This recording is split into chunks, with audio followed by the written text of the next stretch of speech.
Assalamualaikum warahmatullahi wabarakatuh. Waalaikumsalam warahmatullahi wabarakatuh. Ustaz, saya mau bertanya. Kemarin nenek saya habis meninggal. Yang saya mau tanyakan, setelah meninggal, rohnya itu kemana? Masih di sekitar rumah atau sudah di alam yang berbeda? Jangan lupa klik subscribe, like, dan bunyikan loncengnya untuk mendapatkan video-video terbaru dari kami. Ya, terima kasih untuk pertanyaan hari ini, yaitu tentang roh seorang yang sudah meninggal ya. Roh seseorang yang sudah meninggal. Ya, jadi tahapan ruh itu dulu ketika kita belum ada di dunia ini, itu ruh kita berada di alam ruh, filauhil mahfuz. Jadi kita nggak tahu berapa lama ruh kita di lauhil mahfuz, itu berapa lama nggak tahu. Nah, kemudian setelah di lauhil mahfuz, maka Allah akan meniupkan ruh-ruh itu sesuai jatahnya masing-masing, artinya kepada orang yang masih di dalam alam rahim.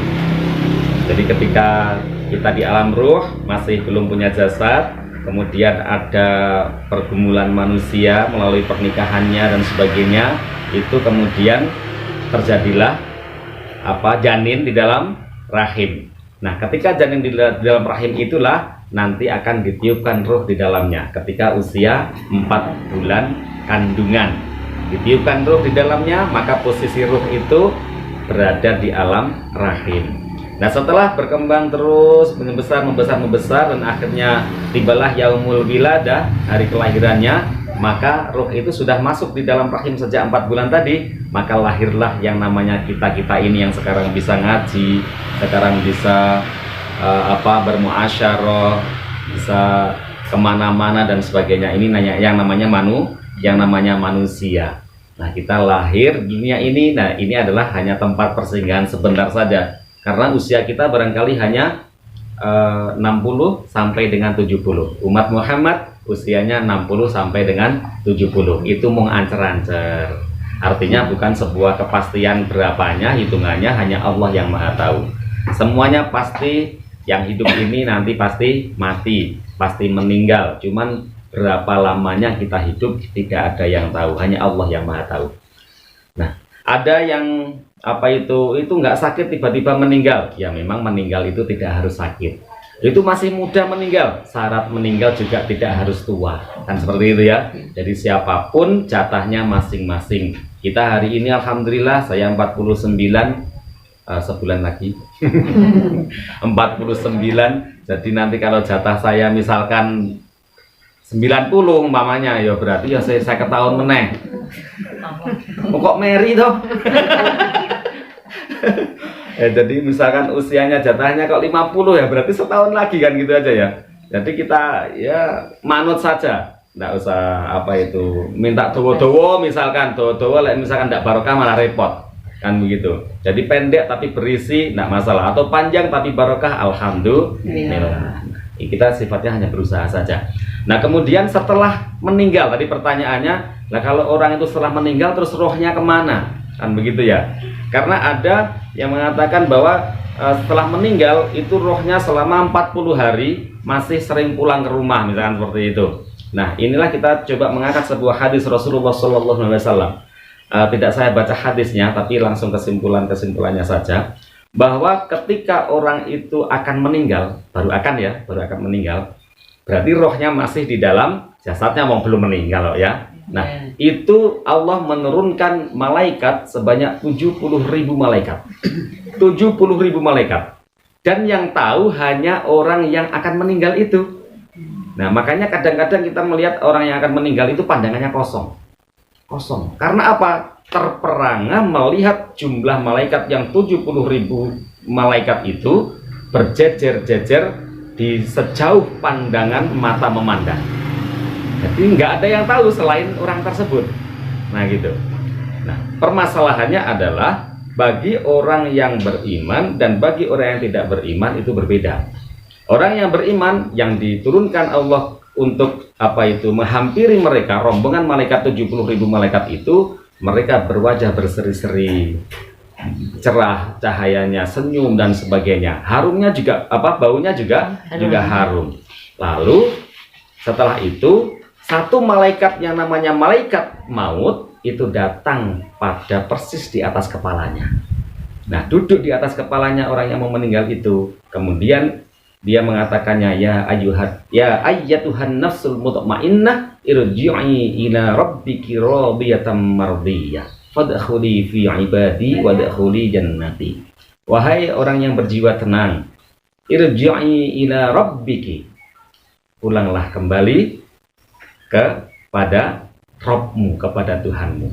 Jadi dengan dibisiki seperti itu, orang yang sudah orang yang sudah akan meninggal itu, dia bisa melihat apa yang akan dia temui setelah melihat. Jadi gambaran kenikmatan surga, kenikmatan alam barzah itu sudah terpampang di depan matanya. Makanya dia akhirnya pengen cepat-cepat pulang, pengen cepat-cepat pergi. Akhirnya tidak melalui proses yang lama, rohnya keluar dengan sendirinya. Seret begitu, karena pengen melihat dan pengen bertemu dengan rohnya. Nah, pas keluar itulah malaikat-malaikat yang tadi berjajar-jajar itu sudah menyiapkan kain kafan dari surga dan juga minyak wangi dari surga. Akhirnya roh keluar, dikafani dengan kafan dari surga, lalu dikasih minyak wangi juga dari surga, lalu diangkat oleh malaikat tadi menuju rohnya. Diangkat ke langit, diiringi oleh setiap malaikat itu pengen berebut membawanya naik ke langit.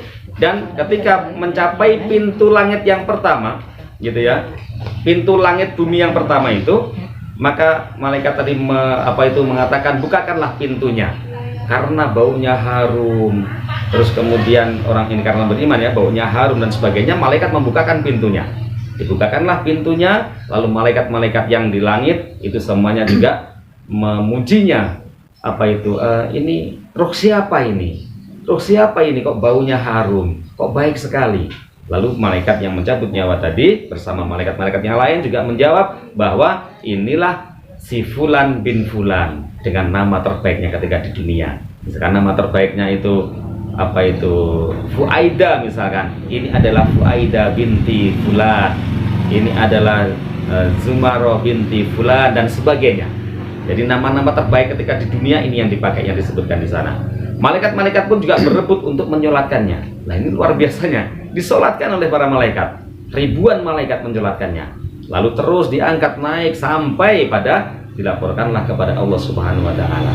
Lalu Allah menyampaikanlah, tulislah hambaku ini fi illiyin, yaitu daftar orang-orang yang mulia. Terus kemudian kembalikan dia ke bumi, karena dia aku ciptakan dari bumi dan aku berjanji bahwa dia akan kukembalikan ke bumi, nanti pun akan kubangkitkan dari bumi. Akhirnya dikembalikanlah itu roh, langsung masuk ke jasadnya lagi. Nah, pas roh masuk ke jasadnya itulah itu pas barengan dengan jasad kita dimasukkan ke dalam liang lahat. Nah, makanya setelah itu, ketika orang-orang yang memakamkan kita itu pulang, kita itu bisa mendengar suara telapak kakinya meninggalkan kita itu terdengar oleh kita. Karena ruh kita juga ada di situ, dikembalikan oleh Allah Subhanahu wa taala. Nah, disitulah kemudian kita didatangi oleh malaikat. Kita ditanya, "Man rabbuka?" Siapa? Ya malaikat di situ sangar sekali.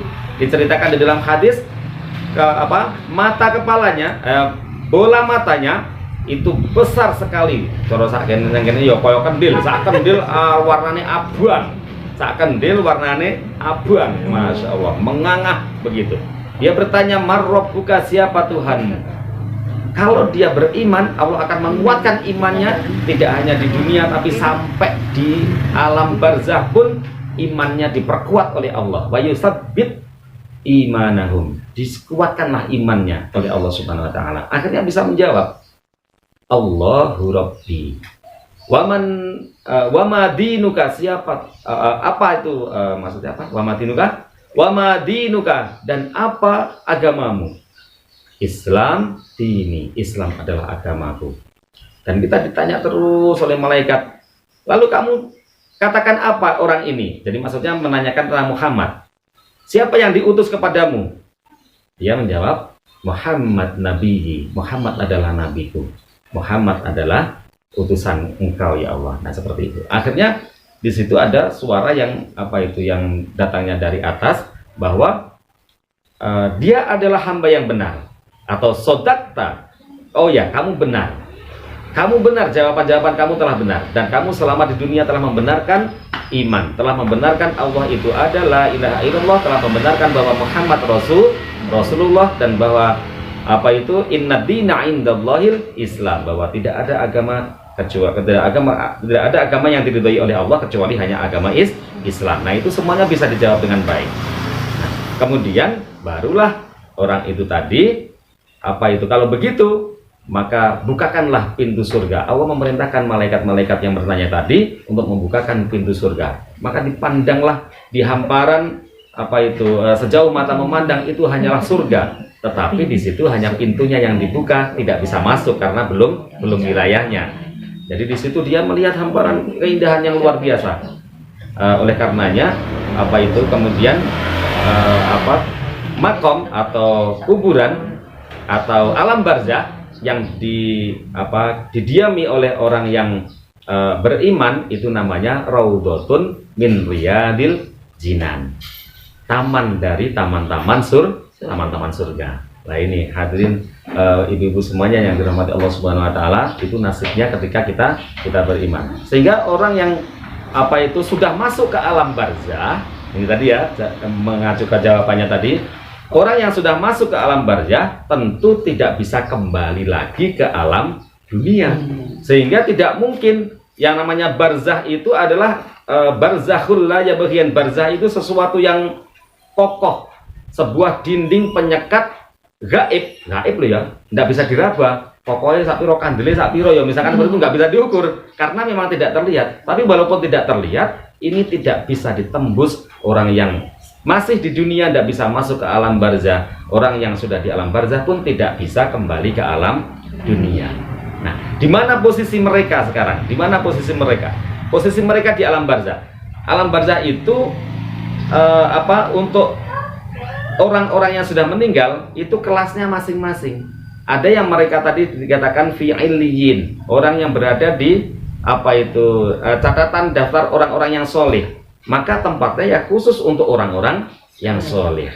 Nanti ada tempat lagi yang khusus untuk orang-orang yang pezina. Nanti ada tempat lagi untuk orang-orang yang pemakan riba. Nanti ada tempat lagi untuk orang-orang yang tidak beriman kepada Allah Subhanahu wa taala. Semuanya itu sendiri-sendiri. Sehingga kalau levelnya sama bisa ketemu. Tapi kalau levelnya berbeda nggak bisa ketemu. Orang di sana kalau mendapatkan kenikmatan, mereka bebas sebebas-bebasnya. Jadi mereka itu ya bisa saling silaturahim, saling ketemu dan sebagainya. Misalkan di dunianya kenal, kok satu level di sananya, maka di sana juga bisa ngobrol santai begitu. Nanti ada pelayan-pelayan yang namanya malaikat surur begitu ya, malaikat yang membahagiakan, mereka akan melayani kita di sana. Mereka bisa saja berwujud dengan seperti ada burung yang berwarna hijau, kemudian di dadanya burung itu ada sebuah kantong begitu. Nih, disitulah kita berada nanti. Anget nih kan, raka demen. Kita mau kemana bisa diantar, tapi tetap wilayah alam barzah begitu. Nah, kemudian ibu-ibu semuanya, setelah itu bagaimana nasib orang-orang yang tidak beriman? Orang yang tidak beriman, tentu malaikat yang diturunkan oleh Allah jumlahnya juga sama 70.000 malaikat, tetapi tidak dengan wajah yang berseri-seri. Mereka dengan wajah yang serem, yang wajahnya hitam dan sebagainya, pokoknya gitu ya. Kemudian malaikat maut pun mendekat pada kepalanya, dan di atas kepalanya itulah kemudian malaikat maut itu akan mencabut. Nah, pas akan mencabut, ruhnya kita tadi, pokoknya kita lah, benar ngomong kita. Ruhnya kita tadi nggak mau pulang karena apa? Saking takutnya kepada siksa-siksa yang sudah dipampangkan di hadapan matanya. Jadi berwajah serem itu sudah menakutkan, apalagi diperlihatkan siksa-siksa di depan mata kita, otomatis nggak mau keluar. Nah akhirnya apa? Ya disitulah akan dipaksa harus keluar. Kamu udah waktunya pulang, ayo pulang. Makanya di situ digambarkan malaikat ketika mencabut nyawa orang yang fasik, orang yang istilahnya kafir, maka dia seperti mencabut besi yang berduri pada wol-wol yang basah, sehingga semuanya seperti remuk, sakit sekali. Awalnya namanya orang dicabut nyawanya itu pasti sakit. Tetapi kalau mendapatkan nikmatnya Allah Subhanahu wa taala, sakit itu seperti tidak berasa. Tetap sakit tapi ora kroso. Orang yang mukmin tadi nggak sakit tapi ora kroso. Lho piye to maksudnya sakit ora kroso iki? Jangan umpamanya sedang nikmatnya zaman sekarang ya. Nikmatnya misalkan ngegame atau dolanan atau ngrungokne pengajian tapi karo diundang bapake. Bu, sini Bu. Iya. Karo dolan, wah, lagi konsentrasi ngelihat asiknya ceramah misalkan, ya Allah luar biasa. Oh begini. Tapi sambil jalan nih ceritanya. Nyandung meja dabrus, tetep ngene wae. Lho padahal ini ya loh. Ininya juga sakit dengkulnya, tapi ya tetep ora dirasa. Sakit enggak? Sakit tapi ora dirasa. Tapi tetap mendatangi suaminya tadi. Ya alhamdulillah, seperti itulah. Ketika kita dipamerkan dipampangkan di hadapan kita itu kenikmatan surga, dicabut nyawanya juga sakit. Tapi karena indahnya surga di depan mata kita, maka tidak terasa itu rasa sakit. Serah kroso keluar gitu aja. Nah, orang yang tidak mau rohnya diambil, maka dia akan meronta-ronta, jangan diambil. Tapi tetap namanya jatahnya diambil, ya dipaksa oleh malaikat, dicabutlah nyawanya. Nah, akhirnya semua malaikat berebut membawanya, tapi penuh dengan bau busuk. Kalau tadi bau wangi, sekarang bau busuk. Kafannya pun juga begitu. Tidak putih bersih begitu, tapi wis ledek ra karu-karuan, ambune ora enak dan sebagainya. Ketika dibuka kemudian malaikat pengen masuk ke pintu yang pertama, itu sudah ditolak oleh para malaikat penjaga pintu langit itu tadi, yang pertama tadi ditolak. Lemparkan ruh itu ke dalam perut bumi. Akhirnya itu dilemparkan, begitu ya, masuk ke raganya, ke jasadnya si orang tadi. Dan disitulah terjadi pertanyaan bahwa siapa Robmu, siapa nabimu, apa agamamu, semuanya tidak bisa dijawab. Nah, karena tidak bisa dijawab, maka malaikat pun akan memukulnya dengan dengan perintah Allah Subhanahu wa taala. Disinilah langsung dibukakan pintu neraka dan dia bisa melihat panasnya, merasakan panasnya hawa neraka. Istilahnya hufratun min hufarin niron, jurang-jurang neraka. Masya Allah, seperti inilah perjalanan ruhnya nanti, dan itu akan berjalan terus sampai nanti hari dibangkitkan manusia dari alam kubur. Alias sampai kapan? Ketika kita merasakan nikmat kubur, ya sampai hari kiamat. Sampai kapan kita menikmati siksa kubur? Siksa kubur dinikmati, tapi mana hari nompol masalahnya. Merasakan siksa kubur itu pun juga sampai hari kiamat. Dan ada sebuah hadis yang menyatakan bahwa siapa yang mendapatkan kenikmatan di alam kubur, maka dia selanjutnya hari-hari berikutnya akan semakin nikmat, Tapi siapa yang berada di alam kubur dengan penuh kesengsaraan, maka semakin hari semakin sengsara dan semakin berat. Nah, ini Masya Allah. Maka tugas kita adalah untuk mendoakan orang-orang yang sudah meninggal, terutama ya orang-orang yang sudah meninggal. Orang-orang yang masih hidup juga didoakan. Nah, ini kawalasane Gusti Allah, bahwa nasib orang yang sudah meninggal itu belum final selama Allah masih menggelar bumi ini. Kalau dia mempunyai peninggalannya ini kok ternyata jariyah, maka jariyah yang baik ini, amal jariyah ini, pahala-pahalanya akan terus mengalir. Ketika jariyahnya ini terus mengalir, semakin banyak orang memanfaatkan, semakin banyak lagi, maka ini akan menambah pahala-pahalanya, dan pahala ini akan bisa menghapus dosa, sehingga nasibnya bisa berubah, gitu kan. Nah, kalau kita istilahnya nggak punya peninggalan yang baik, justru peninggalan yang buruk, ya sama, akan menambah terus dosanya, dan ketika dia mendapatkan siksa, ini akan semakin berat siksanya, karena dosanya bertambah kan begitu. Sehingga kembali ke pertanyaan tadi, bahwa tidak ada yang pulang ke dunia ini 7 hari, 40 hari, tidak ada yang pulang ke dunia ini. Kalaupun bisa bertemu, itu hanya bisanya di alam mimpi. Allah mempertemukan ruh orang itu tadi dengan ruh orang yang tidur. Orang yang tidur itu rohnya kemana? Kemana-mana. Roh orang yang tidur tadi kemana-mana. Jadi tidak di situ.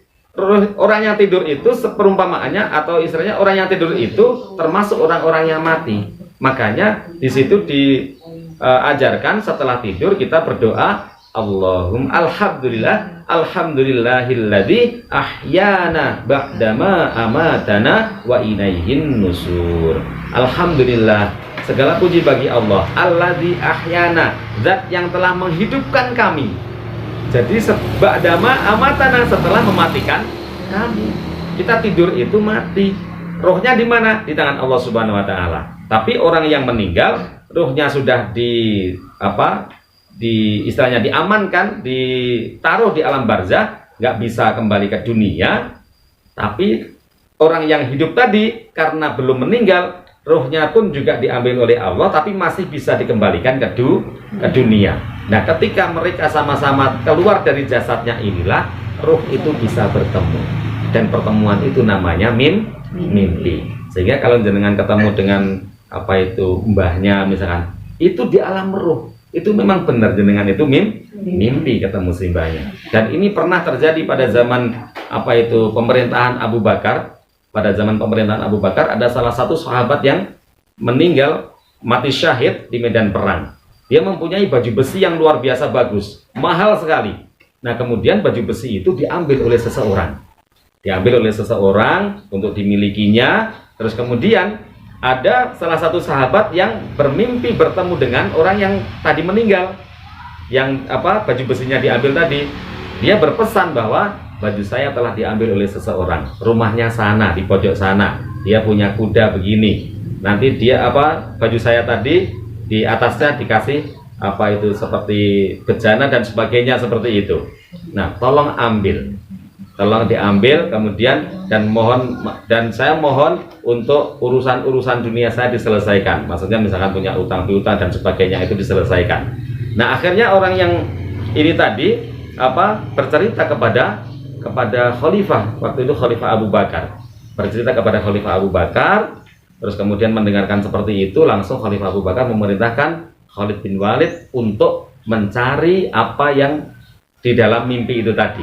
Dicarilah, ternyata benar, di sebuah rumah yang seperti ciri-ciri yang sudah disebutkan, ada seekor kuda, ada pelana dan sebagainya. Nah, ada baju besinya dan sebagainya, kemudian diambil.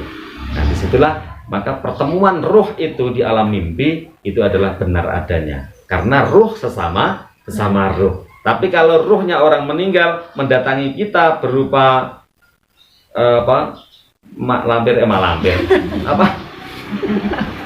pocong, kuntilanak dan sebagainya, itu bukan ruh yang bisa menemui kita, bukan. Itu adalah setan yang memperalat, istilahnya merubah wujudnya dia menjadi suster ngesot, menjadi pocong, menjadi kuntilanak dan sebagainya, untuk menghantui kita agar kita menjadi takut. Karena kalau kita takut, maka kita nanti akan mudah terseret pada hal-hal yang berbau kesyirikan.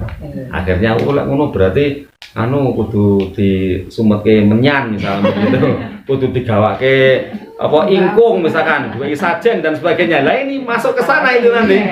Semakin kita takut, kita akan semakin mudah diganyang oleh setan itu tadi. Nah, ini targetnya kita itu seperti itu, ditendeni. Dan sebetulnya ya aku dulu ya tahu kaget tenanan, pernah di masjid itu pas saya baca sholawat, saya terganggu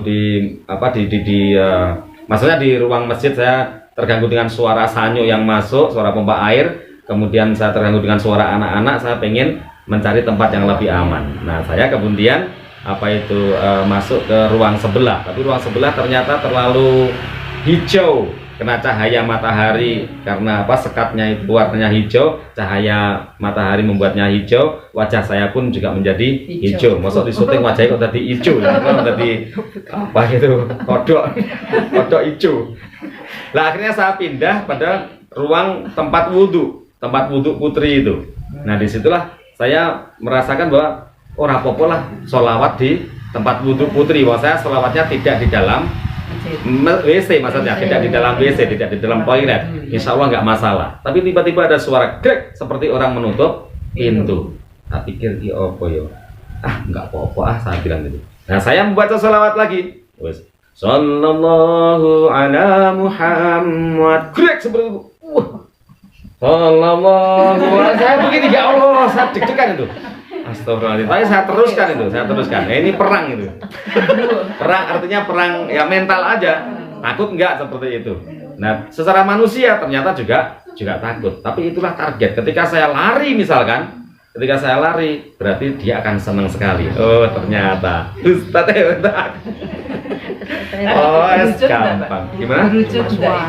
Oh, tidak berwujud, hanya suara saja. Berarti itu ya Pak, pintu antara tempat duduk terus Mak dengan mau masuk. Bukan, itu yang tertutup itu pintu toiletnya. Pintu toiletnya. Jadi bukan pintu mau masuknya bukan, tapi pintu toiletnya. Nah, saya terus ingat saya itu. Ya, setelah kejadian itu saya mengingat-ingat. Saya itu rapat di Serambi sebelah itu sudah sering sekali. Ada angin atau tidak ada angin, tidak pernah terjadi pintu nutup sendiri gitu loh istilahnya. Tidak terjadi pintu nutup sendiri. Tapi ya kejadian qadarullah itu kok mengingatkan saya seperti itu. Nah, terus kemudian kita coba cek apakah itu mudah tertiup angin kemudian mudah bergerak apa enggak? Ya biasa-biasa saja, enggak mudah bergerak juga. Padahal waktu itu juga enggak ada angin. Jadi Masya Allah itu mungkin bagian dari mereka yang pengen menakut-nakuti kita. Nah kalau kemudian saya ketakutannya berlebihan, ini targetnya berarti kena kan begitu. Apalagi saya menceritakan ojo anah neng kono neng penok dodok dhisik. Assalamualaikum dhisik misalkan seperti itu. Wah, lah ini repot meneh iki. Sebab neng kono ono penunggune lah, tapi kita sudah terjebak di situ. Itu sekali lagi bahwa yang namanya ruh orang meninggal sekali masuk ke alam barzah dia tidak bisa kembali ke dunia seperti itu. Posisinya tetap di alam barzah. Nah, apakah itu posisinya nanti di antara langit dan bumi? Apakah posisinya nanti di muka-muka bumi atau di dalam perut bumi? Itu tergantung kelasnya masing-masing. Tetapi apa yang kita saksikan di sana bahwa ketika kita itu berinteraksi atau istilahnya menyapa orang yang meninggal, maka orang yang meninggal pun pasti tahu. Sebab apa? Yang namanya alam barzah itu luasnya lebih luas daripada dunia ini, lebih daripada bumi seisinya ini, lebih luas lagi. Dan mereka bisa menyaksikan, yang dapat nikmat ya, mereka bisa menyaksikan apa yang terjadi di dunia. Jadi makanya ketika kita masuk ke kuburan, kita disunahkan untuk salam. Assalamualaikum warahmatullahi wabarakatuh ya ahlal kubur minal muslimin wal muslimat, atau assalamualaikum ya ahlad diyar minal muslimin wal muslimat, seperti itu. Mereka pun bisa menjawab salam kita, cuman kita yang diberi keistimewaan tidak bisa mendengarkan jawaban mereka. Kalau keistimewaan itu dicabut oleh Allah, kita bisa mendengarkan apa yang terjadi di alam barzah. Mungkin ratu yang takut kok ono sing jawab ya Allah lari. Nah seperti itu. Ini juga berdasarkan hadis Rasulullah. Ketika Rasulullah itu pada perang Badar ya, sehari atau 2 hari setelah perang Badar itu Rasulullah mendatangi tempat peperangan tadi, dan di tempat dikuburkannya orang-orang kafir di dalam satu lubang, dan di sana Rasulullah bertanya kepada sahabat kepada orang-orang yang sudah meninggal yang dikuburkan tadi, yang orang-orang kafir tadi, terimalah bahwa inilah yang dijanjikan oleh Tuhanmu untukmu. Nah, terus Umar bin Khattab bertanya, loh apakah mereka itu mendengar ya Rasulullah? Mereka justru lebih mendengar daripada engkau ya Umar bin Khattab. Jadi orang yang sudah meninggal itu bisa lebih mendengar, walaupun di dunianya mungkin sudah tuli, tapi di sana bisa lebih mendengar. Walaupun di dunianya buta, tapi di sana justru bisa lebih melihat, lebih jelas melihat kita yang masih ada di dunia. Sehingga kita nggak perlu takut kalau di kuburan itu, walaupun kita punya banyak kenalan yang sudah meninggal di sana, kita salam, mereka pun pasti menjawab salam kita dan mereka kenal dengan kita. Oh alah, Bu Hartoyo ini lagi kesini ziarah ke mbahnya yang dikuburkan di sini, uluk salam ke saya dan sebagainya. Mereka nggak akan muncul, tenang aja. Gue salam, wah gue tak salami sanue muncul, aku kenal aku ngomong seneng gini. Nggak, mereka tidak akan muncul. Itu ibu-ibu, begitu Mbak Juli jawaban kami. Ada pertanyaan lagi kira-kira? Pak, salam. Oh iya. Salamnya tadi diulang Pak. Oh ya, salam kepada ahli kubur. Ya, assalamualaikum ya ahlad diyar minal muslimina wal muslimat wal mu'minina wal mu'minat wa inna insyaallahu lahiqun. Seperti itu. Assalamualaikum ya ahlal kubur minal muslimin. Ya, ahlad diyar bisa. Ya, assalamualaikum ya ahlad diyar atau assalamualaikum ya ahlal kubur. Terus disebutkan minal muslimina wal muslimat wal mu'minina wal mu'minat wa inna insyaallahu bikum lahikun, dan insyaallah saya akan ketemu dengan engkau semuanya. Dan nanti kalau sudah meninggal maksudnya. Gitu. Sama mboten panjamatan itu pripun, Pak? Enggak apa-apa, enggak apa-apa. Assalamualaikum.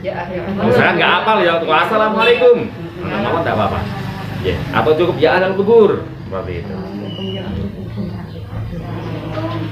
Mereka itu mendengar kita, tahu kita kalau saat misalnya saya ke makam gitu tuh, kalau di luar makam. Di luar makam apakah mereka tahu kondisi kita begitu ya? Ya.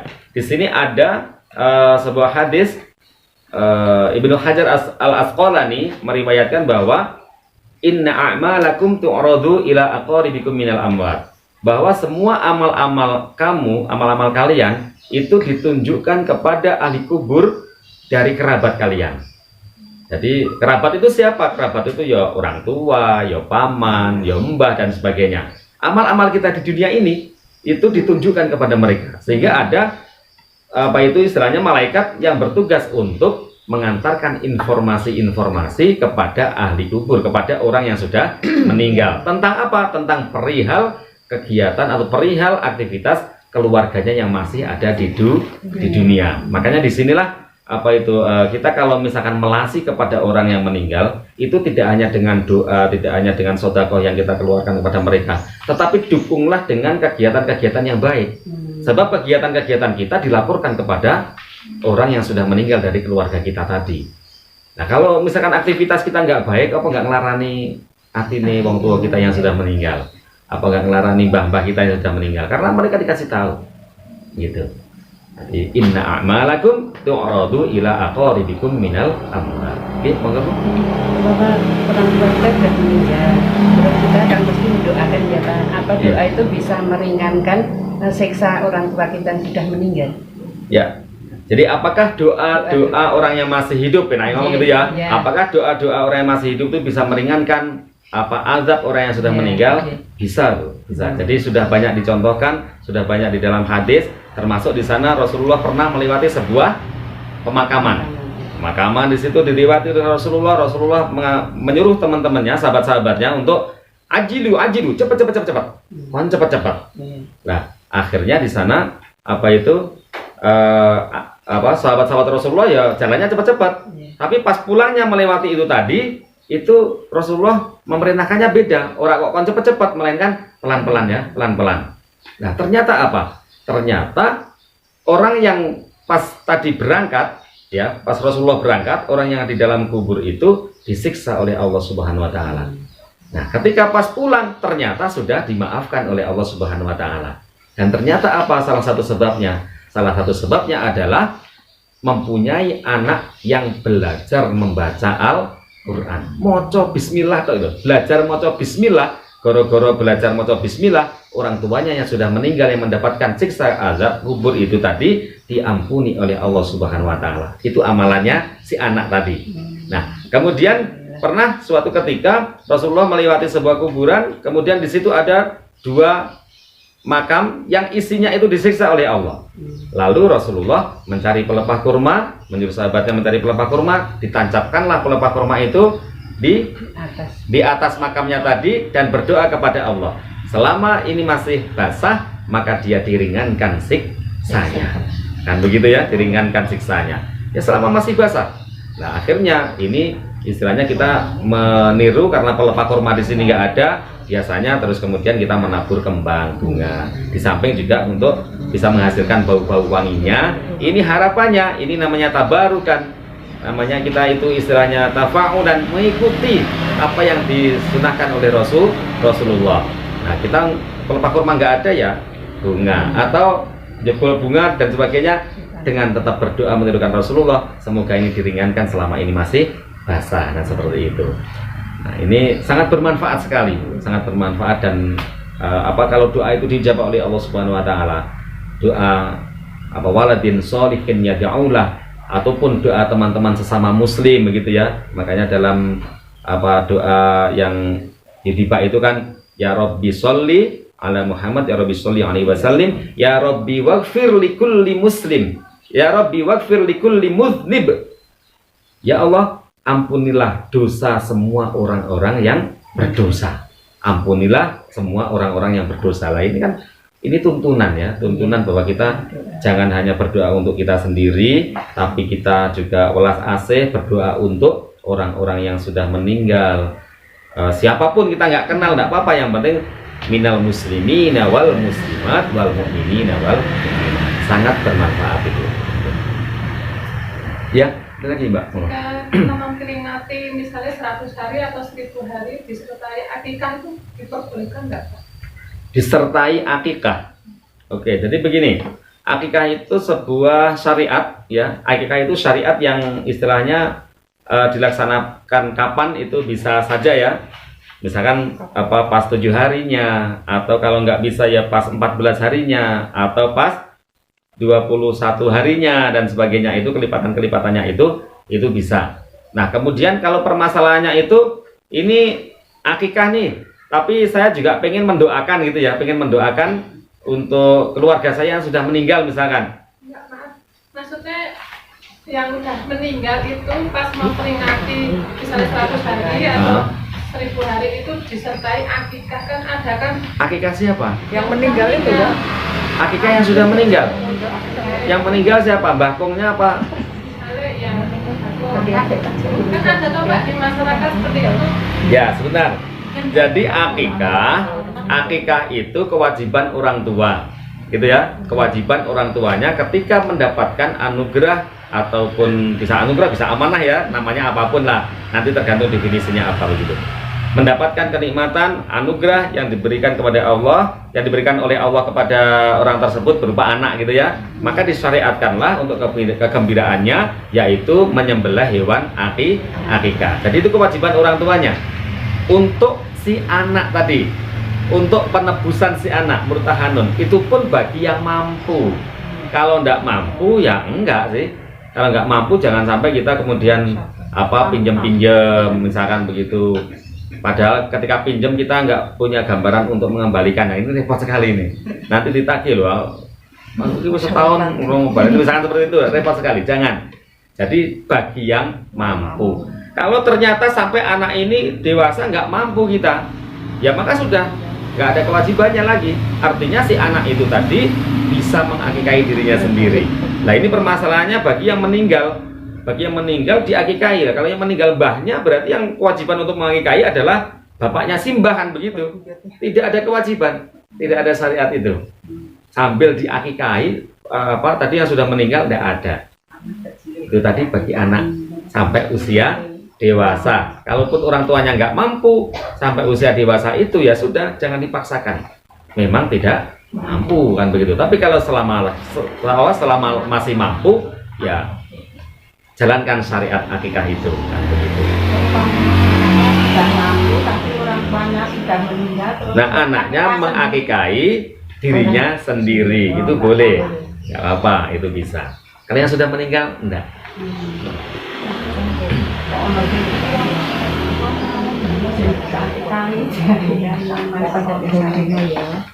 Ya, ada lagi? Pak Nonseng Pak. Ya, monggo. Berkaitan dengan tadi yang roh itu Pak. Kalau korin itu apa Pak? Korin. Oh ya, kalau korin itu apa ya? Korin itu adalah jin. Jadi kita hidup ini pasti didampingi oleh malaikat. Itu malaikat raqib, malaikat atid, dan malaikat hafadhah. Malaikat yang menjaga kita dari bencana. Itu pasti ada. Nah, kemudian pas kita lahir itu dibarengi dengan lahirnya jin. Gitu. Pas kita lahir dibarengi dengan lahirnya jin yang namanya qarin.